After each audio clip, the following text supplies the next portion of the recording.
जय हिंद दोस्तों। तो आज की इस वीडियो में हम अर्थशास्त्र के कुछ महत्वपूर्ण प्रश्न को देखेंगे जो आपके आने वाले आगामी बोर्ड परीक्षा के लिए बहुत बहुत इम्पोर्टेंट होगा। देखिए, अर्थशास्त्र में हम लोगों ने जितने भी ऑब्जेक्टिव करेंगे वो आपके बोर्ड एग्जाम में डायरेक्ट पूछे जाएंगे।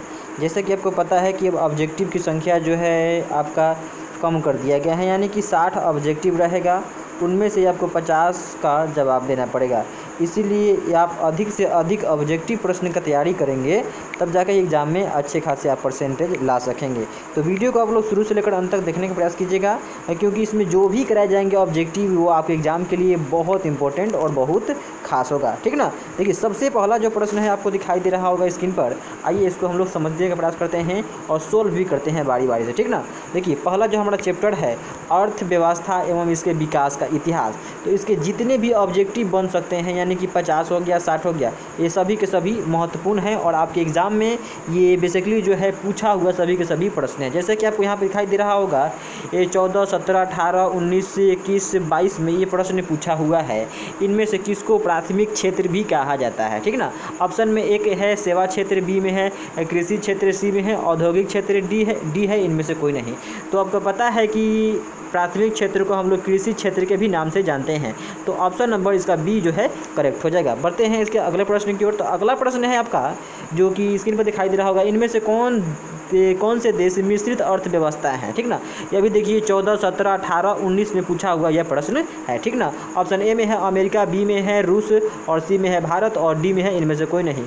तो आपको पता है कि भारत इसका सी आंसर हो जाएगा, यानी कि भारत में ही मिश्रित अर्थव्यवस्था पाई जाती है। तो इसका राइट आंसर जो है आपका सी है। अगला प्रश्न पे बढ़ते हैं। अगला प्रश्न जो है आपका 3 नंबर कि भारत में योजना आयोग का गठन कब किया गया था? ये भी काफ़ी इंपॉर्टेंट प्रश्न है। 11, 17, 19 और 21 में पूछा हुआ प्रश्न है। ठीक ना। देखिए, भारत में योजना आयोग का गठन जो किया गया था 15 मार्च 1950 ईस्वी को किया गया था। कब किया गया था? 15 मार्च 1950 ईस्वी को किया गया था भारत में योजना आयोग का गठन। और यहाँ से और कुछ महत्वपूर्ण बात जान लेते हैं। देखिए, इसके पदन अध्यक्ष, यानी कि इसका पदन अध्यक्ष कौन होता है? तो जो देश का पीएम होता है, जैसे कि प्रधानमंत्री हो गया, वही इसका पदन अध्यक्ष होता है। अब बात कर लेते हैं इसमें टोटल जो है सदस्यों की संख्या कितनी होती है।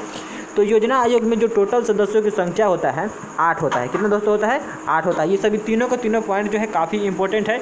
तो इसी के साथ हम बढ़ते हैं अगले प्रश्न की ओर। अगला प्रश्न है आपको स्क्रीन पर दिखाई दे रहा होगा, जिस देश का राष्ट्रीय आय अधिक होता है वो देश कहलाता है। ये भी देखिए काफ़ी सारे एग्जाम में पूछे हुए प्रश्न हैं। ठीक ना। साथ ही साथ आपके बोर्ड एग्जाम में पूछा हुआ है ये कि अविकसित होता है, विकसित होता है, अर्ध विकसित होता है, इनमें से कोई नहीं। तो जिस देश का राष्ट्रीय आय अधिक होता है ना, उस देश को हम लोग क्या बोलते हैं कि वो देश विकसित है, यानी कि अमीर है। ठीक ना। आगे बढ़ते हैं। आगे जो है 5वां नंबर प्रश्न आपको स्क्रीन पर दिखाई दे रहा होगा, इनमें से किसे पिछड़ा राज्य कहा गया? ठीक ना। ये भी देखिए 15, 18, 20 से 21 में पूछा हुआ ये प्रश्न है। ठीक है। तो देखिए इसमें ऑप्शन में ए में है पंजाब हो गया, आपका केरला हो गया, बी में है और सी में बिहार है और डी में दिल्ली है। तो आपको पता है कि इसमें जो है पिछड़ा राज्य जो है आपका बिहार है, यानी कि ऑप्शन नंबर आपका सी करेक्ट है। ठीक ना। अगला प्रश्न को देखते हैं। अगला प्रश्न है शेयर बाजार की नियामक संस्था क्या है? शेयर बाजार की नियामक संस्था क्या है? SIDBI और SEBI और उसके बाद है आपका RBI और उसके बाद है स्टॉक एक्सचेंजेज। ठीक ना।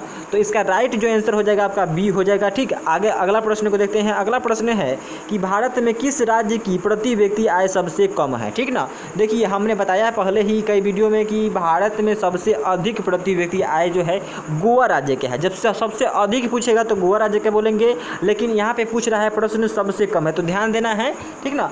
ध्यान देना है इस पर। सबसे जो कम है प्रति व्यक्ति आय जो है आपका बिहार राज्य का है। कौन सा है? अपना ही राज्य है, बीमारू राज्य में शामिल है बिहार। ठीक। अगला बढ़ते हैं। अगला जो है 8 नंबर प्रश्न आपको स्क्रीन पर दिखाई दे रहा होगा। यहाँ पे देखिए 8 नंबर जो प्रश्न है हमारा कि भारत में नीति आयोग की स्थापना हुई थी जनवरी 1950 में, जनवरी 1991 में, जनवरी जो है 2015 में, जनवरी 2016 में। देखिए जो नीति आयोग का स्थापना हुआ था वो जनवरी 2015 में हुआ था। कब हुआ था? ऑप्शन नंबर सी इसका करेक्ट है। अगला प्रश्न को देखते हैं। अगला प्रश्न है मिश्रित अर्थव्यवस्था का राष्ट्र है, यानी कि मिश्रित अर्थव्यवस्था का राष्ट्र आपका कौन सा है? ठीक ना। देखिए ऑप्शन ए में है भारत, हंगरी, चीन, अमेरिका। तो मिश्रित अर्थव्यवस्था वाला राष्ट्र यानी यानी राष्ट्र मतलब होता है देश, ठीक ना। तो मिश्रित अर्थव्यवस्था वाला राष्ट्र जो है आपका भारत है, यानी कि ऑप्शन नंबर इसका ए जो है करेक्ट है। अगला प्रश्न को देखते हैं। अगला प्रश्न है योजना आयोग के सदस्यों की संख्या कितनी होती है। ऑलरेडी हम पहले ही बता चुके हैं आपको, जो प्रश्न आया था योजना आयोग का गठन कब हुआ था, ठीक ना। तो योजना आयोग के सदस्यों की संख्या जो होती है वो 8 होता है। कितना होता है दोस्तों, 8 होता है। तो वीडियो को फटाफट आप लोग लाइक कर दीजिए, लाइक नहीं किए हैं तो साथ ही साथ शेयर भी कर दीजिए। देखिए अगला जो प्रश्न है आपको दिखाई दे रहा हो स्क्रीन पर कि बिहार में जीवन यापन का मुख्य साधन क्या है। ऑप्शन ए में है कृषि, बी में है उद्योग, सी में है व्यापार, डी में है इनमें से कोई नहीं, ठीक ना। देखिए बिहार में जीवन यापन का मुख्य साधन, यानी कि मुख्य बोला जाए उद्योग भी है व्यापार भी है, लेकिन पूछ रहा है यहाँ के मुख्य साधन। अगर साधन पूछता ना तो हम लोग बोलते उपयुक्त सभी, लेकिन पूछ रहा है मुख्य साधन। तो मुख्य साधन क्या है आपका, कृषि है, क्योंकि आपको पता है कि 65% जो जनसंख्या है कृषि पर निर्भर है, और कृषि पर अत्यधिक निर्भर होने के कारण ही बिहार जो है पिछड़े राज्यों की श्रेणी में आता है, ठीक ना। अगला प्रश्न को देखते हैं। अगला प्रश्न जो है आपका है यहाँ पे 12 नंबर स्क्रीन पर दिखाई दे रहा होगा, ठीक ना। 12 नंबर जो है देश में सब्जी के उत्पादन में बिहार का स्थान है। तो सब्जी के उत्पादन में कौन सा स्थान है, पहला स्थान है, दूसरा स्थान है, तीसरा स्थान है, डी में चौथा स्थान, यानी कि इसका सही उत्तर जो हो जाएगा ऑप्शन नंबर आपका बी हो जाएगा, ठीक ना। आगे बढ़ते हैं। भारत ने पड़ोसी देश में किस देश का प्रति व्यक्ति आय जो है आपका सब प्रति व्यक्ति आय से अधिक है, ठीक ना। तो भारत के पड़ोसी देश देखिए पाकिस्तान भी पड़ोसी देश है, इसके अलावा बांग्लादेश भी है, श्रीलंका भी है, नेपाल भी है। तो जो श्रीलंका है ना तो इसका भी जो है प्रति व्यक्ति आय अधिक है बिहार से।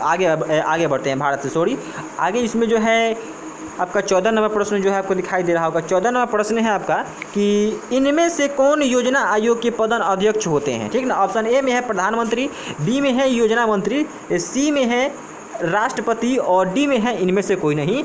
तो इसका जो राइट आंसर हो जाएगा आपका प्रधानमंत्री हो जाएगा। कौन सा हो जाएगा दोस्तों, प्रधानमंत्री इसका राइट आंसर हो जाएगा। अगला प्रश्न को देखते हैं। अगला प्रश्न है आपका कि भारत की आर्थिक व्यवस्था है, ठीक ना। एक में दिया है समाजवादी, बी में दिया है पूंजीवादी, सी में है मिश्रित और डी में है इनमें से कोई नहीं। तो भारत की जो आर्थिक व्यवस्था जो है आपके देखिए 2012 में पूछा हुआ है, 2021 में भी प्रश्न पूछा हुआ है। तो भारत की आर्थिक व्यवस्था पूछ रहा है, तो भारत की आर्थिक व्यवस्था यानी कि मिश्रित अर्थव्यवस्था वाला भारत देश है, तो इसका ऑप्शन नंबर सी जो है करेक्ट हो जाएगा। अगला प्रश्न को देखते हैं। अगला प्रश्न जो है इसमें से आपका कि इनमें से कौन से देश में समाजवादी अर्थव्यवस्था है, वही प्रश्न को बार बार रिपीट कर रहा है, ठीक ना। तो इनमें से कौन से देश में समाजवादी अर्थव्यवस्था है। अमेरिका जो हो गया आपका पूंजीवादी है, भारत जो है आपका मिश्रितवादी है, जापान जो भी है आपका पूंजीवादी है, तो बचा आपका रूस। तो रूस और क्यूबा जो है ये दो ही देश में जो है समाजवादी अर्थव्यवस्था पाया जाता है। तो आप ऐसे भी सोल्व कर सकते हैं कि इनमें से कौन कौन नहीं हो सकता है। अमेरिका नहीं हो सकता है क्योंकि पूंजीवादी है, भारत नहीं हो सकता है क्योंकि मिश्रितवादी है, जापान भी नहीं हो सकता है क्योंकि ये पूंजीवादी अर्थव्यवस्था वाला देश है। तो एकमात्र बच गया हमारा ऑप्शन नंबर बी रूस, यानी कि रूस ही आपका समाजवादी अर्थव्यवस्था वाला देश है। अगला प्रश्न को देखते हैं। अगला प्रश्न जो है सम्य विकास की प्रक्रिया संबंधित है। ऑप्शन ए में है उच्च वर्ग से, ठीक ना, बी में है आपका निम्न वर्ग से, और सी में है सभी वर्ग से, डी में है इनमें से कोई नहीं। तो सम्यक विकास की प्रक्रिया जो संबंधित है आपके उच्च वर्ग से संबंधित है, ठीक ना। अगला प्रश्न को देखते हैं। अगला प्रश्न है आपका कि गरीबी कैंसर रोग की तरह है, किसने कहा, ठीक ना। अर्थशास्त्री कुजनेट्स ने कहा था। किसने कहा था, अर्थशास्त्री कुजनेट्स ने कहा था। ऑप्शन नंबर ए जो है इसका करेक्ट है, ठीक ना। अगला प्रश्न को देखते हैं। अगला प्रश्न जो है किस क्षेत्र को द्वितीयक क्षेत्र कहलाता है, यानी किस क्षेत्र को द्वितीयक क्षेत्र कहा जाता है या कहलाता है। ऑप्शन थोड़ा क्वेश्चन जो है थोड़ा अलग तरीका है। किस क्षेत्र को द्वितीयक क्षेत्र कहा जाता है, तो लिखिए यहाँ कहला जाता है, ठीक है। यहाँ पे थोड़ा मिसप्रिंटिंग हो गया है, ठीक है। ऑप्शन नंबर ए में है सेवा क्षेत्र, बी में है कृषि क्षेत्र, सी में है आपका उद्योग क्षेत्र, डी में है इनमें से कोई नहीं। तो किस क्षेत्र को द्वितीयक क्षेत्र कहा जाता है, तो उद्योग क्षेत्र को आपका द्वितीयक क्षेत्र के नाम से भी जानते हैं। तो ये जो काफ़ी इंपॉर्टेंट है, देखिए 2015 में पूछा हुआ है। अगला प्रश्न की ओर बढ़ते हैं। अगला प्रश्न जो है आपका 11वीं पंचवर्षीय योजना की अवधि क्या है, यानी कि 11वीं पंचवर्षीय योजना आपको पता है कि पंचवर्षीय योजना जो शुरू हुआ था आपका 1991 में शुरू हुआ था। कब हुआ था दोस्तों? 1991 से शुरू हुआ था। तो 1991 से 1956 आपका पहला पंचवर्षीय योजना हुआ। इसी तरह जो है पूछ रहा है कि 11वीं पंचवर्षीय योजना कब है। तो ऐसे ही 5 साल का गैप दे के आप निकालिएगा तो आपका जो 11वीं पंचवर्षीय योजना आएगा आपका 2007 से लेके 2012 तक आने वाला है। तो ऑप्शन नंबर इसका डी जो है करेक्ट हो जाएगा। अगला प्रश्न की ओर बढ़ते हैं। अगला प्रश्न है आपका, अगला प्रश्न है किस क्षेत्र को तृतीयक क्षेत्र कहा जाता है। ठीक ना, ये देखिए आपका ऑप्शन नंबर ए जो है सेवा क्षेत्र हो गया, बी जो है कृषि क्षेत्र हो गया, सी में है औद्योगिक क्षेत्र हो गया, डी में है इनमें से कोई नहीं। ठीक ना, तो किस क्षेत्र को तृतीयक क्षेत्र कहा जाता है? ठीक ना, तो सेवा क्षेत्र को हम लोग तृतीयक क्षेत्र कहेंगे। इससे और सारे भी प्रश्न बन सकते हैं, जैसे कि आएगा कि बैंक निम्नलिखित में से कौन से क्षेत्र में आएंगे, आपका मोबाइल फ़ोन कौन से क्षेत्र में आएगा, तो ये आपका सभी के सभी सेवा क्षेत्र में ही आएंगे। तो ऑप्शन नंबर इसका जो है ए करेक्ट हो जाएगा। अगला प्रश्न को देखते हैं। अगला प्रश्न है एक अर्थव्यवस्था का सृजन होता है। ठीक ना, सृजन कहने का अर्थ उसका उत्पादन क्षमता बढ़ता है। जैसे कि मान लीजिए एक बढ़ई जो है लकड़ी को अच्छी तरह से सेल साल कर एक चौकी का निर्माण कर देता है, तो लकड़ी से चौकी का निर्माण हो गया, यानी कि उसका सृजत हो गया, तो यानी उसका वैल्यू बढ़ गया। तो पूछ रहा है कि एक अर्थव्यवस्था का सृजन होता है। ठीक ना, भौतिक संसाधनों से, ठीक ना, प्राकृतिक संसाधनों से, मानवीय संसाधनों से, इनमें से सभी संसाधनों से। ठीक ना, तो आपका इसमें जो राइट आंसर जो हो जाएगा आपकी मानवीय संसाधन से, ऑप्शन नंबर सी करेक्ट है। अगला प्रश्न को देखते हैं। अगला प्रश्न है आपका कि राष्ट्रीय विकास परिषद का गठन कब हुआ। ठीक ना, ऑप्शन ए में है 1991 में, बी में है 1952 में, सी में है 1954 में, डी में है 1956 में। तो आपको पता है कि राष्ट्रीय विकास परिषद का जो गठन हुआ था आपका 6 अगस्त, कब हुआ था दोस्तों?